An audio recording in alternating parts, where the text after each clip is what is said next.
asalaamaaleykum wa rahmatullahi taala wa barakatuhu mbokk yi ñuy topp ci internet bi rawatina ci chaîne bi muy Serigne Djily TV mbokk yi ñu ngi leen di nuyu ñu ngi leen di ziara ñu ngi leen di baal xaq ñu ngi leen koy baalu ñu ngi leen di ñaanal jàmm ak tawfiq ak saadatu daar yi ni ñu ngi koy sàkku ci yéen ñu ngi leen di ziara ci ajuma ji di leen wax aljumaa mubaarak mbokk yi tey dañoo dikk ak yéen ci tegtal boo xam ne mag ñi daanañ ko def ci ñaare bis yi ñi daa tukki te mooy bis yi nga xam ne moo ne ci semaine bi bis bu nekk ñaare buñ daan tukki amoon na tegtal boo xam ne moom lañ daa bind daa ko sango ak sarax boo xam ne moo jagoo ca bis boobee ñu ko daan def nga xam ne bokk na ci da lay dimbali ci sa tukki ba ak it li ñuy tudde ci bis yi nga xam ne am na gaaf xam ne boo demee ba mënoo ñàkk dem ci bis boobu boo defee tegtal yi yàlla mën koo fanq te mooy juróom-ñaari bis yi te bis bi bu dee bisub alxames mag ñi buñ jàppaan bisub alxames daan ci tukki daanañ bind sooratul fathi mooy inaa fatahnaa laka fathan mubiin ba mu jeex moom lañ daa sangoo ca bis ba avant ñuy dem ñu saraxe am gàtt su fekkee mën nañ ko moo jàppee tukki bisub alxames bu fekkee bisub ajjuma nga jàppa tukki da ngay bind la yusabbihu lillahi ba mu jeex saar wi moom ngay sangoo ci bis boobu nga saraxe ñam bu ñuy wax ñam nag mooy loo xam ne dañ koo togg muy ceeb ak wala leneen wala laax bu fekkee da nga jàpp dem bisub gaaw te mooy samedi da ngay bind xul yaa ayyuhal kaafiruuna ñetti yoon mooy sooratul kaafiruuna nga bind ko ñetti yoon moom ngay sangoo bu ko defee booy dem nga génne lu mel ni weccet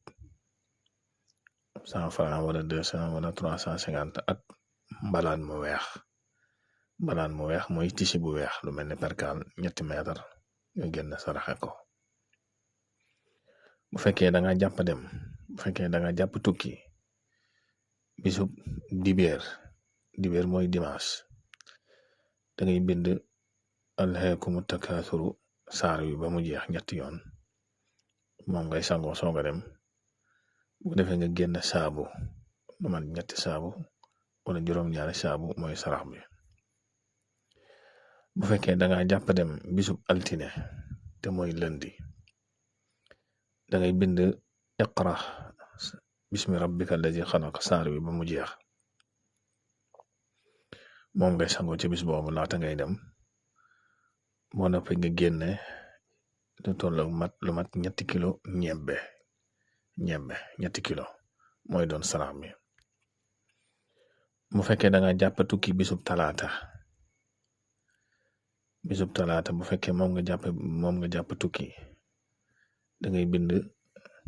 sooratul nasri te mooy izaa jaa nasrullahi 3 yoon moom ngay sangoo laata ngay dem bu ko defee nga génn sarax na benn ginaar bu fekkee da nga jàpp tukki bisub àllarba nga xam ne ñu bari duñ ko tukki nga xam ne ñu bari moom ñaare taamuñ koo tukki bu fekkee nag bisub àllarba mënu cee ñàkk a tukki bokk na ci li la ci dimbali nga bind suratul zilzal mooy iza zulzilatil ardu zilzalaha ba mu jeex 3 yoon moom ngay sangoo laata ngay dem bu ko defee nga génne li ñuy tudde ceeb nga génne lu mat 3 kilo ceeb moom ngay génne saraxe ko yi mooy juróom-ñaari bis yi nga xam ne mag ñi ñaare tegtal yi daanañ ko ci def buñ ci masaana bëgg a tukki te muy ndimbal nag lu am solo ak tegtal yoo xam ne ñaare ku koy faral di ko fàggu ci say tukki ñaare doo ci am gàllankoor tamit yu bare da koy fanq te it mën nay leeral yoon wi bul fàtte nag bu dee ci wolof guddi gi mooy njëkk bëccëg bi bokkul ak tubaab mel na ni bëccëg gi mooy jiitu guddi gi, waaye bu dee ci wàllu wolof nii ma la ko waxee ci takk-takk yi guddi gi mooy jiitu bëccëg yi. maanaam bu fekkoon na bisub àjjuma nga jàpp kon timis alxames ca timis ja bu jant bi sooy rek xamal ne àjjuma dugg na, mooy guddik àjjuma. maanaam moo tax ma ne la guddi yi mooy jiitu bëccëg yi, loolu na nga ko xamaale bu baax a baax. kon mbokk yi loolu lañ leen indi doon tey ji ci àjjuma ji doon leen ko siyaara, muy yoo xam ne yu mat a jàppale tey koo xam ne fonk nga di ko def ñaare boy tukki dana doon seen ndimbal incha allah. kon ngay woy di abonné ci chaîne bi ak di ko tasaare ndax bokk na ci li koy yëkkati